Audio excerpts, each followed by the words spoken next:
അപ്പൊ ഇന്ന് ഞാൻ വന്നിട്ടുള്ളത് ഒരു അടിപൊളി പാൽപത്തിരിന്റെ റെസിപ്പി ആയിട്ടാണ്. അപ്പൊ ഇത് നിങ്ങൾക്ക് കാണുമ്പോൾ തന്നെ മനസ്സിലാവുന്നുണ്ടാവും, വളരെ സോഫ്റ്റ് ആയിട്ടുള്ള വളരെ ടേസ്റ്റി ആയിട്ടുള്ള ഒരു അടിപൊളി പാൽപത്തിരിയാണ്. അപ്പൊ ഇതെങ്ങനെ റെഡിയാക്കി എടുക്കാം നമുക്ക് നോക്കാം. അപ്പൊ വീഡിയോയിലേക്ക് പോകുന്നതിന് മുമ്പ് നിങ്ങൾ എന്റെ ചാനൽ ആദ്യമായിട്ടാണ് കാണുന്നതെങ്കിൽ ഒന്ന് സബ്സ്ക്രൈബ് ചെയ്ത് സപ്പോർട്ട് ചെയ്യുക. അതുപോലെ തന്നെ തൊട്ടടുത്തുള്ള ബെല്ലൈക്കൻ കൂടെ ഒന്ന് എനേബിൾ ചെയ്ത് കൊടുത്താൽ ഞാൻ ഇടുന്ന വീഡിയോസ് ഒക്കെ നിങ്ങൾക്ക് പെട്ടെന്ന് തന്നെ കിട്ടുന്നതായിരിക്കും. അതുപോലെ നിങ്ങളുടെ ഫ്രണ്ട്സിനും ഫാമിലിക്കൊക്കെ ഒന്ന് ഷെയർ ചെയ്ത് കൊടുക്കുക. നിങ്ങളുടെ അഭിപ്രായങ്ങളൊക്കെ ഒന്ന് കമന്റ് ആയിട്ട് അറിയിക്കുക. നമ്മുടെ വീഡിയോ ഇഷ്ടമാണെങ്കിൽ ഒന്ന് ലൈക്കും കൂടെ ചെയ്തേക്കാം. അപ്പൊ ഒട്ടും വൈകാതെ തന്നെ നമുക്ക് എങ്ങനെയാണ് ഇത് റെഡിയാക്കി എടുക്കുക എന്നുള്ളത് നോക്കാം. അപ്പൊ ദാ ഞാൻ അതിനായിട്ട് ഇവിടെ ഒരു മിക്സിന്റെ ജാർ എടുത്ത് വെച്ചിട്ടുണ്ട്. അതിലേക്ക് ഇതാ 2 മുട്ട നമുക്കൊന്ന് പൊട്ടിച്ചൊഴിച്ചു കൊടുക്കണം. അപ്പൊ നമ്മൾ ഈ മിക്സിന്റെ ജാർ എടുക്കുമ്പോൾ കയ്യിലുള്ള ഏറ്റവും വലിയ ജാർ തന്നെ എടുക്കാൻ വേണ്ടിയിട്ട് ശ്രദ്ധിക്കുക കേട്ടോ. നമ്മുടെ ജ്യൂസ് മിക്സർ ഒക്കെ ഉണ്ടാവില്ലേ സുജാതന്റെ ഒക്കെ, അതുപോലത്തെ ആണെങ്കിൽ കുറച്ചും കൂടെ നല്ലതാണ്. അതാകുമ്പോൾ നമുക്ക് നല്ലപോലെ വെള്ളം ഒഴിച്ചിട്ട് അടിച്ചെടുക്കാം. അപ്പൊ ഏതായാലും കയ്യിലുള്ള വലുത് തന്നെ എടുക്കാൻ വേണ്ടിയിട്ട് ശ്രദ്ധിക്കാം. ഇനി നമുക്ക് 2 കപ്പ് മൈദമാവാണ് ആവശ്യമായിട്ടുള്ളത്. അപ്പൊ ഞാൻ എന്താ 2 കപ്പ് മൈദപ്പൊടിയും കൂടെ ഇതിലേക്ക് ചേർത്ത് കൊടുത്തിട്ട് ഒരു 2-2.5 കപ്പോളം വെള്ളം, 3 കപ്പ് നമുക്ക് വേണം, ഒരു 2.5 കപ്പോളം വെള്ളം ഞാൻ ഇതിൽ തൽക്കാലം കൊള്ളുന്നുള്ളൂ. അപ്പൊ അതുകൊണ്ട് ഞാനൊന്ന് മിക്സ് ചെയ്ത് കൊടുത്തിട്ട് വീണ്ടും കുറേശ്ശെ വെള്ളം ഒഴിച്ചു കൊടുത്ത് ഒന്നുകൂടെ മിക്സ് ചെയ്ത് അങ്ങനെ റെഡിയാക്കി എടുത്താണ്. അപ്പൊ അതിലേക്ക് ഒരു 2.5 കപ്പ് വെള്ളം ഒഴിച്ചതിന് ശേഷം നമുക്കിതൊന്ന് മൊത്തത്തിലൊന്ന് ബ്ലെൻഡ് ചെയ്തെടുത്തുകൊണ്ട് വരാം. അതിനുശേഷം ബാക്കിയുള്ള വെള്ളമൊക്കെ നമുക്ക് അടിച്ച് കൊണ്ടുവന്നതിന് ശേഷം നമുക്ക് ചേർത്ത് കൊടുക്കാം. അപ്പൊ ഞാനിതാ മൊത്തത്തിലൊന്ന് അടിച്ചു കൊണ്ടുവന്നിട്ട് ഒരു ബൗളിലേക്ക് മാറ്റി കൊടുക്കുകയാണ്. അപ്പൊ ഇത് കണ്ടില്ലേ, ഇപ്പൊ കുറച്ച് എന്താ പറയാ, കുറച്ച് ടൈറ്റ് ആയിട്ട് തന്നെയാണ് ഇരിക്കുന്നത്. നമുക്കിത് എന്ത് ചെയ്യണം, കുറച്ചും കൂടെ ഒന്ന് ലൂസ് ആക്കണം. അപ്പൊ അതിന് വേണ്ടിയിട്ട് 1 കപ്പ് വെള്ളം കൂടെ അതിലേക്ക് ഞാൻ ചേർത്ത് കൊടുക്കുകയാണ്. ഇതാ 1 കപ്പ് വെള്ളം കൂടെ ചേർത്തിട്ട് നല്ലപോലെ ഒന്ന് മിക്സ് ചെയ്ത് കൊടുക്കാം. നമ്മുടെ നീർദോശക്കൊക്കെ ഉണ്ടാവുന്ന മാവ് എന്ന് പറയുമ്പോൾ അത്യാവശ്യം ലൂസ് ആയിരിക്കുമല്ലോ. അപ്പൊ മൊത്തത്തിൽ അങ്ങോട്ട് വെള്ളമായി പോവുകയും ചെയ്യരുത്, എന്നാൽ എന്താ പറയാ ഒരുപാട് അങ്ങ് ടൈറ്റ് ആവുകയും ചെയ്യരുത്. ഇനി ഇതാ കുറച്ച് 2 നുള്ളു ഉപ്പും കൂടി ചേർത്ത് കൊടുത്തതിന് ശേഷം മൊത്തത്തിലൊന്ന് മിക്സ് ആക്കി എടുക്കുക. അപ്പൊ ഇതാ മാവ് ഇതാ ഈ ഒരു പരുവത്തിലാണ് നമുക്ക് മാവ് കിട്ടേണ്ടത്. ഒരുപാട് അങ്ങ് ടൈറ്റും അല്ല, എന്നാൽ ഒരുപാട് അങ്ങ് ലൂസും അല്ലാത്ത രൂപത്തിൽ ഇതാ ഈ ഒരു രൂപത്തിൽ കിട്ടണം. ഇനി നമുക്കിത് ഓരോന്നായിട്ട് ഓരോ പത്തിരിയായിട്ട് നമുക്കൊന്ന് ചുട്ടെടുക്കാം. അപ്പൊ അതിനായിട്ട് ഇതാ ഞാനിവിടെ ഒരു പാൻ അടുപ്പിൽ വെച്ചിട്ടുണ്ട്. ഇനി ഒരു 3/4 മുതൽ ഒരു കയ്യിൽ വരെ അത്രയും ഞാനൊരു 3/4 കയ്യിൽ മാവാണ് ഒഴിച്ചു കൊടുക്കുന്നത്. എന്നിട്ട് മൊത്തത്തിൽ ഒന്ന് സ്പ്രെഡ് ആക്കി കൊടുക്കുക.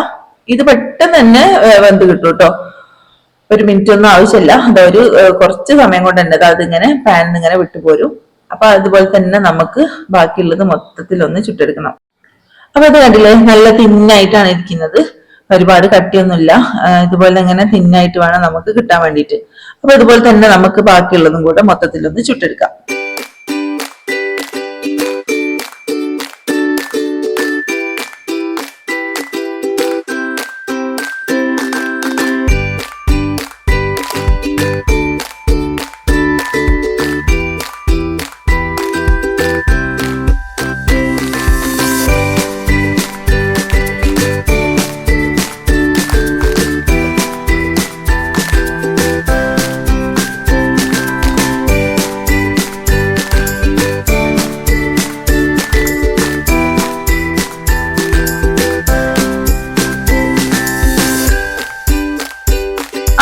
മൊത്തത്തിൽ നമ്മളൊന്ന് ചുട്ടെടുത്തിട്ടുണ്ട് കേട്ടോ.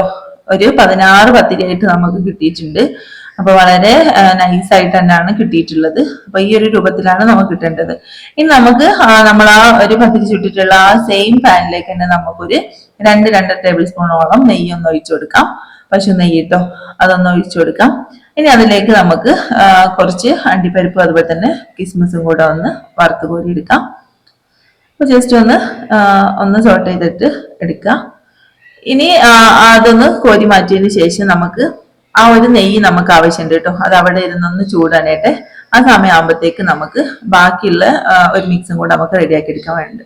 അപ്പൊ അതിനായിട്ട് ഞാനിവിടെ ഒരു മിക്സിന്റെ ജാർ എടുത്ത് വെച്ചിട്ടുണ്ട്. അതിലേക്ക് ഒരു 4 മുട്ട അതുപോലെ പൊട്ടിച്ചൊഴിച്ചു കൊടുക്കുന്നുണ്ട്. ഇനി അതിലേക്ക് നമുക്ക് ആവശ്യമായിട്ടുള്ളത് നമ്മുടെ മധുരത്തിന് ആവശ്യമായിട്ടുള്ള പഞ്ചസാരയാണ്. അപ്പൊ പഞ്ചസാര എടുക്കുന്ന സമയത്ത് നിങ്ങളുടെ ഓരോരുത്തരുടെ മധുരത്തിനനുസരിച്ച് എടുക്കുക കേട്ടോ. ഇതിന് കറക്റ്റ് ഒരു 1.5 കപ്പ് പഞ്ചസാരയാണ് നമുക്ക് ഒരു അത്യാവശ്യം നല്ല മധുരത്തിന് ആവശ്യമായിട്ടുള്ളത്. അപ്പൊ മധുരം കുറച്ച് വേണ്ടവര് അങ്ങനെ ചേർത്ത് കൊടുക്കുക. അപ്പൊ ഇനി ഒരു 4 ഏലക്കം കൂടെ ഇതിൽ ചേർത്ത് കൊടുക്കുക. പിന്നെ വേണ്ടത് 2 കപ്പ് പാലും കൂടാണ്. അപ്പോ 250ന്റെ കപ്പില് 2 കപ്പ് പാലും കൂടെ ഞാൻ ഇതിൽ ചേർത്ത് കൊടുക്കുന്നുണ്ട്. ഇനി ഇത് മൊത്തത്തിൽ നമുക്ക് എന്ത് ചെയ്യണം, മൊത്തത്തിലൊന്ന് അടിച്ച് എടുത്തു വരാം. അപ്പൊ മൊത്തത്തിൽ ഒന്ന് ബ്ലെൻഡ് ചെയ്തിട്ട് ഞാൻ ഇവിടെ ഒരു ബൗളിലേക്ക് മാറ്റി കൊടുക്കുകയാണ്. അപ്പൊ ഈ ഒരു സമയം നമുക്ക് ഏലക്ക മൊത്തത്തിലൊന്ന് പൊടിഞ്ഞിട്ടില്ലെങ്കിൽ അതിന്റെ ആ ഒരു തോടിന്റെ ഇതൊക്കെ ഉണ്ടാവും. നമുക്ക് ഒന്നുകിൽ അരിച്ചൊഴിച്ചു കൊടുക്കാം, അല്ലെങ്കിൽ നമുക്ക് അതൊന്ന് കോരി മാറ്റി കൊടുക്കാം. നമ്മൾ ഈ ഒരു ബാറ്റർ നമ്മൾ ഇനി ആ പത്തിരിയിലേക്ക് കോരി ഒഴിക്കുന്ന സമയത്ത് നമുക്ക് അതിങ്ങനെ കടിക്കാൻ കിട്ടും, ഭയങ്കര ഒരു ബുദ്ധിമുട്ടായിരിക്കും. അപ്പൊ അതൊന്ന് കോരി മാറ്റി കൊടുക്കുക, അല്ലെങ്കിൽ ഒന്ന് അരിച്ചൊഴിച്ചു കൊടുത്താലും മതി. ഇനി നമ്മൾ നേരത്തെ വറുത്തതിന്റെ ബാക്കിയുള്ള ആ ഒരു നെയ്യ് ഉണ്ടല്ലോ, അത് നമുക്ക് ഈ ഒരു മിക്സിലേക്ക് ഒന്ന് ഒഴിച്ചു കൊടുക്കാം. വേറെ നെയ്യൊന്നും ഒഴിക്കേണ്ട ആവശ്യമില്ല, ഇത് മാത്രം തന്നെ മതിയാവും. ഇനി നമുക്കിത് നമ്മുടെ ബാക്കിയുള്ള കാര്യങ്ങളൊക്കെ റെഡി ആയിട്ടുണ്ടെങ്കിൽ നന്നായിട്ടൊന്ന് മിക്സ് ചെയ്ത് കൊടുത്തതിന് ശേഷം നമുക്കിതൊന്ന് സെറ്റ് ചെയ്തെടുക്കണം. ഇനി അതാണ് നമുക്ക് ചെയ്യാനുള്ളത്, ഇതിന് മൊത്തത്തിലൊന്ന് സെറ്റ് ചെയ്തെടുക്കാം. അപ്പൊ അതിനായിട്ട് ഞാനിത് അവിടെ ഒരു കേക്ക് ടിന്ന് എടുത്തിട്ടുണ്ട്. ഇനി കേക്ക് ടിന്ന് തന്നെ വേണമെന്ന് യാതൊരു നിർബന്ധവുമില്ല. നമുക്കിതാ ഇതുപോലെ ഇങ്ങനെ വക്ക് സൈഡ് ഇങ്ങനെ പൊങ്ങിക്കിടക്കുന്ന ഒരു വക്കുള്ള രൂപത്തിലുള്ള പ്ലേറ്റ്, സ്റ്റീലിന്റെ പ്ലേറ്റ് കിട്ടിയാലും മതി. അപ്പോൾ കേക്ക് ടിൻ ഇല്ലെങ്കിലും നമുക്ക് അടിപൊളിയായിട്ട് തന്നെ റെഡിയാക്കി എടുക്കാം. അപ്പോൾ നമുക്ക് ഇതിലേക്കൊന്ന് ഗീ ഒന്ന് സ്പ്രെഡ് ആക്കി കൊടുക്കാം മൊത്തത്തിലൊന്ന്. അതിനുശേഷം നമുക്ക് ഓരോ പത്തിരിയായിട്ട് നമുക്ക് ഇതിലേക്ക് എടുത്തു വെച്ചു കൊടുക്കാം. അപ്പൊ നമ്മൾ പ്ലേറ്റിലാണ് റെഡിയാക്കി എടുക്കുന്നതെങ്കിലും നമ്മൾ കുഴപ്പമൊന്നുമില്ല, നമ്മൾ പത്തിരി അതിന്റെ ആ ഒരു വലുപ്പത്തിനനുസരിച്ച് ആക്കി എടുക്കണമെന്ന് മാത്രമേ ഉള്ളൂ. അപ്പൊ ഞാനിതാ ഓരോ പത്തിരിയിലേക്ക് വെച്ചു കൊടുക്കുകയാണ്. ഇനി നമുക്ക് റെഡിയാക്കി വെച്ചിട്ടുള്ള ആ ഒരു ബാറ്റർ ഇതിന്റെ മുകളിലേക്ക് ഒഴിച്ചു കൊടുക്കാം. അപ്പൊ ഇതുപോലെ തന്നെ ബാക്കിയും കൂടെ ചെയ്തെടുക്കുക. ഓരോ പത്തിരി വെക്കുക, അതിനുശേഷം ഇതുപോലെ തന്നെ മാവ് ഒഴിച്ചു കൊടുക്കുക. ഈ ഒരു കാര്യം തന്നെ നമുക്ക് ചെയ്തെടുക്കാം. ഇങ്ങനെ തന്നെ ചെയ്യാം മൊത്തത്തില്. പിന്നെ ഒരു കാര്യം ശ്രദ്ധിക്കേണ്ടത്, ഇത് മൊത്തത്തില് ഫില്ല് ചെയ്ത് പത്തിരി ഇട്ട് കൊടുക്കുകയും അതുപോലെ തന്നെ ഈ ഒരു മാവ് ഒഴിച്ചു കൊടുക്കുകയും ചെയ്യരുത് എന്നുള്ളതാണ്. അപ്പൊ ആ ഒരു കാര്യം പ്രത്യേകം ശ്രദ്ധിക്കുക. ഞാനിത് മൊത്തത്തില് ഫുള്ളായിട്ട് ഞാൻ കവർ ചെയ്തിട്ട് പത്തിരി ഇട്ട് കൊടുത്തിരുന്നു. അതുകൊണ്ട് ലാസ്റ്റ് ഇത് വെന്ത് വരുന്ന സമയത്ത് ഇത് മുകൾ ഭാഗം ഒന്ന് പൊട്ടിപ്പോയിട്ടുണ്ട്. അപ്പൊ ആ ഒരു ക്രാക്ക് വീഴാൻ കാരണം ഇത് മൊത്തത്തിൽ ഞാൻ കവർ ചെയ്തതിനെ കൊണ്ടാണ്. ബാക്കിയുള്ളത് വേസ്റ്റ് ആവണ്ടെന്ന് കരുതിയിട്ട് ഞാൻ മൊത്തത്തിൽ ഇതിന്റെ മുകളിൽ വെച്ചു കൊടുത്താൽ ഇത്രയും, ഇതിന്റെ മുകളിൽ ഒരു പത്തിരിയും കൂടെ ഒക്കെ പോവാം. ഇത്രയും മതി. ഇത്രയും ആവുന്ന സമയത്ത് നമുക്ക് നിർത്തി കൊടുക്കാം. കാരണം അത് പൊങ്ങി വരുന്ന സമയത്ത് എന്തായാലും അത് വെന്ത് പൊങ്ങി വരുന്ന സമയത്ത് പൊട്ടി പോവാനുള്ള ചാൻസ് ഉണ്ട് മൊത്തത്തിൽ ഇടുന്ന സമയത്ത്.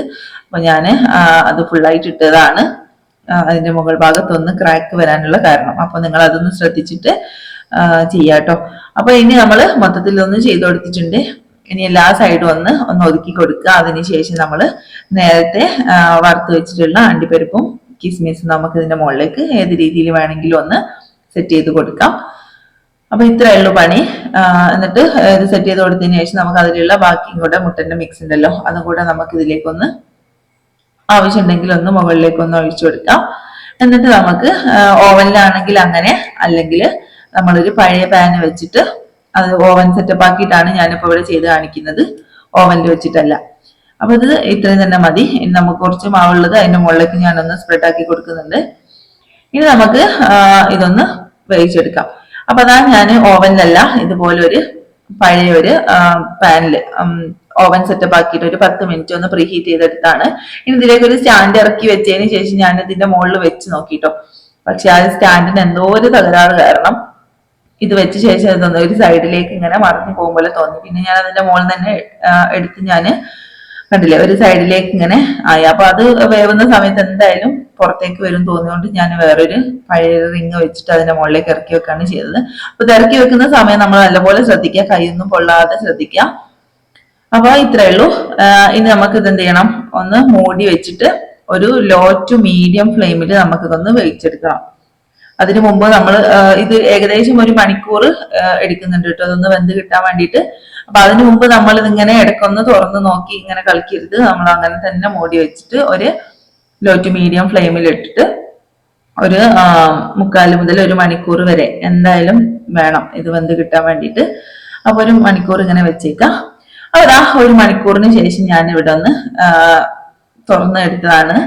അപ്പോ നോക്കുമ്പോ ഇതിന്റെ മുകൾ ഭാഗം കുറച്ചൊന്ന് ക്രാക്ക് വന്ന് കണ്ടില്ലേ. അപ്പൊ അതാണ് ഞാൻ പറഞ്ഞിട്ടുള്ളത്, മൊത്തത്തിൽ നമ്മൾ കവർ ചെയ്ത് വെക്കുന്ന സമയം അതിങ്ങനെ വെന്ത് പൊങ്ങി വരുന്ന സമയം ഉണ്ടല്ലോ, അപ്പൊ അതിങ്ങനെ അതിന്റെ മുകൾ ഭാഗം ഒന്ന് പൊട്ടിപ്പോയതാണ്. പക്ഷെ ടേസ്റ്റിന് യാതൊരുവിധ കോംപ്രമൈസും ഇല്ല, അടിപൊളി ടേസ്റ്റ് തന്നെയാണുള്ളത് കേട്ടോ. അപ്പൊ ഇനി നമുക്കിതൊന്ന് ഒരു പ്ലേറ്റിലേക്ക് ഒന്ന് മാറ്റി കൊടുക്കാം. അപ്പൊ അതിനായിട്ട് ഞാനൊരു പ്ലേറ്റിന്റെ മുകളിൽ വെച്ചിട്ട് സൈഡ് ഒന്ന് ജസ്റ്റ് ഒന്ന് ഒരു സ്പാച്ചില അല്ലെങ്കിൽ ഒരു കത്തിയൊക്കെ വെച്ചിട്ട് ഒന്ന് സൈഡ് ഒന്ന് വെടിയിച്ചു കൊടുക്കുക.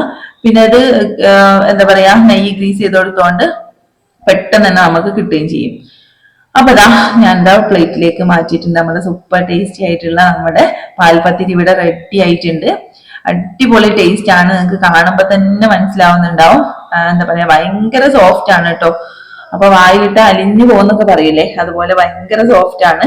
നല്ല ടേസ്റ്റ് തന്നെയാണ് കഴിക്കാൻ വേണ്ടിയിട്ട്.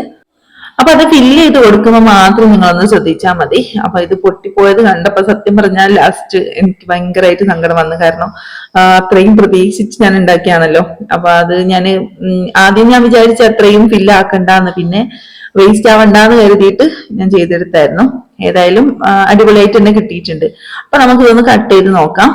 കണ്ടില്ലേ, നല്ല സോഫ്റ്റ് ആണ്. പെട്ടെന്ന് തന്നെ കട്ട് ചെയ്തെടുക്കാൻ, കട്ട് ചെയ്യാനൊരു പേടിയാണ്, കാരണം അത്രയും സോഫ്റ്റ് ആയതുകൊണ്ട് പൊട്ടി പോകുമെന്നുള്ളത്. ഞാനിത് മൊത്തത്തിൽ ചൂട് തണയാൻ വേണ്ടിയിട്ട് നിന്നിട്ടില്ല. ഇത് നല്ലപോലെ ചൂട് തണഞ്ഞതിന് ശേഷം നമ്മൾ ഒരു മണിക്കൂറൊക്കെ ഒന്ന് ഫ്രിഡ്ജിൽ വെച്ചിട്ടൊക്കെ എടുത്ത് കഴിക്കുകയാണെങ്കിൽ അടിപൊളി ടേസ്റ്റ് ആയിരിക്കും കേട്ടോ. അപ്പൊ അങ്ങനെയാണ് ഇത് ശരിക്കും കഴിക്കേണ്ടത്. അന്നപ്പോഴാണ് ഇതിന്റെ ഒരു കറക്റ്റ് ടേസ്റ്റ് വരും. ഞാനിത് ചൂട് മൊത്തം പോയിട്ടില്ല, ചെറുതായിട്ടൊന്ന് ചൂട് തണഞ്ഞ ശേഷം ഞാൻ അപ്പൊ തന്നെ കട്ട് ചെയ്തെടുത്തിട്ടുണ്ട്. അപ്പൊ അതുകൊണ്ട് ടെൻഷൻ ഉണ്ടായിരുന്നത് കട്ട് ചെയ്തെടുക്കുമ്പോ പൊട്ടി പോവോ എന്നുള്ളത്. അപ്പൊ അതുകൊണ്ടാണ് പറഞ്ഞത് നല്ല പോലെ ചൂട് തണഞ്ഞതിന് ശേഷം മാത്രം നിങ്ങൾ കട്ട് ചെയ്തെടുക്കുക. അപ്പൊ കണ്ടില്ലേ, ഇതാ അടിപൊളിയായിട്ട് നല്ല ലെയർ ആയിട്ട് വന്നിട്ടുണ്ട്. അത് ചൂട് കാരണമാണ് അത് തന്നെ പോകുന്നത് കേട്ടോ സത്യം പറഞ്ഞാല്. അപ്പൊ നല്ല അടിപൊളി ടേസ്റ്റ് തന്നെയാണ്. എല്ലാവരും ഒന്ന് ട്രൈ ചെയ്ത് നോക്കുക. എന്നിട്ട് ട്രൈ ചെയ്ത് നോക്കിയിട്ട് നിങ്ങളുടെ ഫീഡ്ബാക്ക് ഒക്കെ അറിയിക്കാം. അപ്പോൾ നമ്മുടെ വീഡിയോ ഇഷ്ടമായിട്ടുണ്ടെങ്കിൽ എല്ലാവരും ഒന്ന് ലൈക്ക് ചെയ്തേക്കാം. നമ്മുടെ ചാനൽ ഒന്ന് സബ്സ്ക്രൈബ് ചെയ്ത് സപ്പോർട്ടും കൂടെ ചെയ്തേക്കാം. അപ്പൊ ഇൻഷാ അല്ലാഹ് പുതിയൊരു വീഡിയോ ആയിട്ട് നമുക്ക് വീണ്ടും കാണാം. ബൈ.